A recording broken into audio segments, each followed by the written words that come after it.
दोस्तों ये बात तो आप बहुत अच्छे से जानते होंगे कि नील आर्मस्ट्रॉन्ग दुनिया के सबसे पहले शख्स हैं जिन्होंने चांद पर कदम रखा। लेकिन अगर हम आपसे पूछें कि आप जरा उस इंसान का नाम बताइए जिसने स्पेस में सबसे पहले ट्रैवल किया, तो आपका जवाब क्या होगा? सोचिए और कमेंट बॉक्स में जरूर बताइए।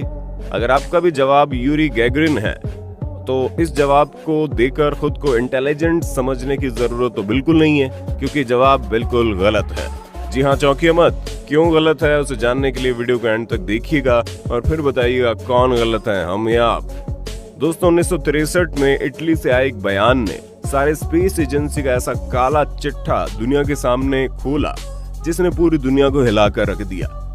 जिसने भी ये बात सुनी वो सोचने पर मजबूर हो गया कि देश को शक्तिशाली साबित करने के चक्कर में सरकार आम लोगों के जीवन को दांव पर लगा रही है। दोस्तों कोई भी हो, आप या हम, जब भी बात स्पेस की होती है और हम सिर्फ और सिर्फ टेक्नोलॉजी और साइंस के बारे में सोचते हैं, उन लोगों को याद करते हैं जिन्होंने कुछ अच्छा खासा काम किया हो। लेकिन इस बीच हम ये भूल जाते हैं कि साइंस जो इतना आगे बढ़ चुका है उसके पीछे कई ऐसे लोग भी शामिल हैं जिन्होंने अपनी जान गंवा दी, या फिर न जाने कितने ऐसे लोग हैं जिन्हें अपने फायदे के लिए बलि का बकरा बनाया गया, जिसकी वजह से ना तो वो लोग जिंदा है ना ही आज उन्हें दुनिया जानती है। आज की हमारी इस वीडियो में बात होगी स्पेस में जाने वाली पहली महिला के बारे में, जो लगभग 3 सालों तक स्पेस में भटकती रही और आज भी वहीं है। दोस्तों ये महिला यूरी गैगारिन से पहले स्पेस में गई थी, लेकिन आज इनके बारे में शायद ही कोई जानता है। अगर आपका भी सपना है कि आप भी एक एस्ट्रोनॉट बने, तो ये वीडियो आपको स्पेस एजेंसी के ऐसे नेगेटिव साइड से रूबरू करवाएगी जिसको आपको भी जान लेना चाहिए। इसलिए वीडियो को एंड तक बने रहिए। So let's start today's video. दोस्तों हम आपको इस महिला एस्ट्रोनॉट के साथ क्या हुआ और कैसे हुआ ये बताएं, उससे पहले थोड़ा इतिहास के पन्नों को पलटते हैं ताकि आगे आपको कोई कंफ्यूजन ना हो। हम सभी जानते हैं कि कोल्ड वर्ल्ड वॉर की कोई तारीख नहीं थी, लेकिन ये 1945 से 1989 के बीच का दौर था। असल में जब तत्कालीन सोवियत संघ और अमेरिका के बीच तनाव बहुत बढ़ गया था। इसके पीछे पॉलिटिकल आइडियोलॉजी को दोष दिया जाता है। जैसे अमेरिका के कैपिटलिज्म को माना जाता रहा, तो वहीं रूस में कम्युनिज्म को। दोस्तों दोनों ये मानते थे कि उनका सिस्टम ज्यादा बेहतर है। साथ ही ये दोनों आरोप लगाने लगे थे कि दूसरा देश अपने सिस्टम को हर जगह लागू करने की फिराक में है, और यही बात थी जो तनाव का कारण बनी।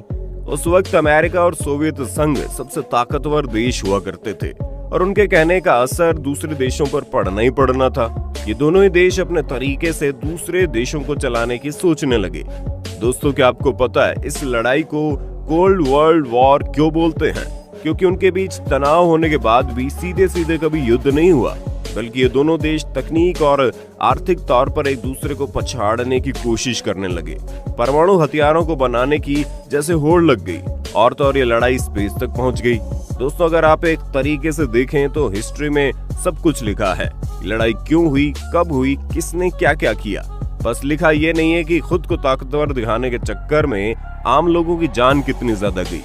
हिस्ट्री में लिखा ये नहीं गया है कि खुद को शक्तिशाली दिखाने के चक्कर में इन दोनों देशों ने कितने काले काम किए, जिसका एक नमूना आज हम आपके सामने पेश करने वाले हैं।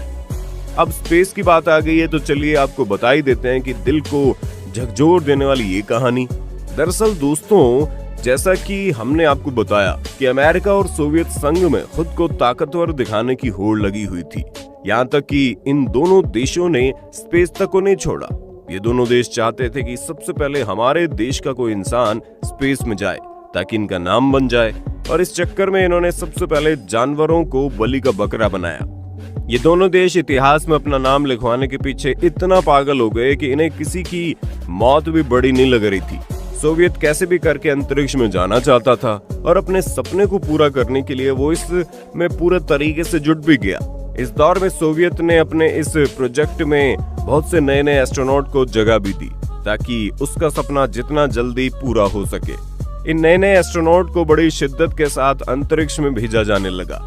सोवियत इतना ज्यादा चालाकी से काम कर रहा था कि उस दौर में वो इन एस्ट्रोनॉट की पहचान को भी गुप्त रखता था ताकि कुछ घटना होने पर उस पर ज्यादा कोई दबाव न बनाया जा सके और उसका सपना भी पूरा हो जाए। सोवियत संघ के दिमाग में उस वक्त सिर्फ ये बात चल रही थी कि कैसे भी करके वो बस एक बार इस अंतरिक्ष की ऊंचाई को छू ले।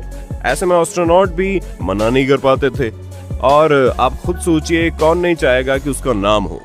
खैर, आपको बता दें कि उस वक्त सोवियत संघ ने बहुत सारे स्पेस छोड़े थे और उस वक्त उसका कोई भी स्पेस शिप सही सलामत वहां तक नहीं पहुंच पाया। आसान भाषा में कहें तो सारे के सारे मिशन फेल होते चले गए। अब चूंकि सारे मिशन को इतना ज्यादा सीक्रेट रखा जाता कि किसी को इस बारे में कोई खबर ही नहीं थी, इसलिए मिशन फेल होने के बाद बिना किसी अफसोस के सोवियत संघ दूसरे मिशन की तैयारी में लग जाता। एक के बाद एक मिशन फेल होने के बाद वास्टोक 1 मिशन सफल हुआ, जिसमें यूरी गगारिन सबसे पहले पृथ्वी से स्पेस में जाने वाले इंसान बने और सोवियत का सपना पूरा हो गया। इस वक्त तक दुनिया को सोवियत के फेल हुए मिशन और काले कारनामे के बारे में कुछ पता नहीं था, लेकिन तभी एक दिन लोगों के सामने खबर आई कि महिला स्पेस में गुम हो गई है, जिसने सबको हिलाकर रख दिया। और इस राज का पर्दाफाश किया इटली में रहने वाले 2 भाइयों ने। इन दोनों भाइयों का नाम एचिले और जियान बटिस्टा था। ये दोनों भाई एक साथ रेडियो में काम करते थे।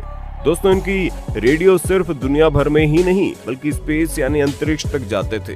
ये दोनों भाई अपने रेडियो सिग्नल को धरती से बाहर भेजना चाहते थे ताकि उन्हें स्पेस के बारे में कुछ पता लगे। आप बोल सकते हैं कि सिग्नल को स्पेस में भेजना और एलियन से बात करना, उनके बारे में जानकारी लेना इनका सपना था। दोस्तों, सब कुछ बिल्कुल सही चल रहा था, लेकिन फिर आया 1963, जब इन दोनों भाइयों को कामयाबी मिली और इनके रेडियो में सिग्नल आने लगे। सबसे पहले तो इन दोनों भाइयों को लगा शायद ये एलियंस का कुछ होगा, पर जब उन्होंने इस सिग्नल को साफ करके सुना तो उन्हें पता चला कि एक महिला की आवाज है। सबसे हैरानी की बात तो ये थी दोस्तों, ये आवाज कहीं और से नहीं बल्कि स्पेस से आ रही थी। इसके बाद इन दोनों भाइयों ने सिग्नल को समझने की कोशिश की और जब दोनों भाई सिग्नल को अच्छे से समझे तो उनके होश उड़ गए। उस महिला की आवाज से लग रहा था कि वो बहुत दर्द में है। आप जरा इस ऑडियो को सुनिए।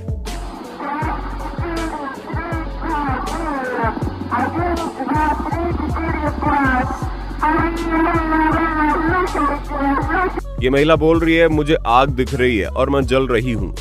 जब ये ऑडियो लोगों के बीच आई तो ऐसा माना जा रहा था कि ये महिला अपने स्पेस कैप्सूल में है जिसमें आग लग चुकी है।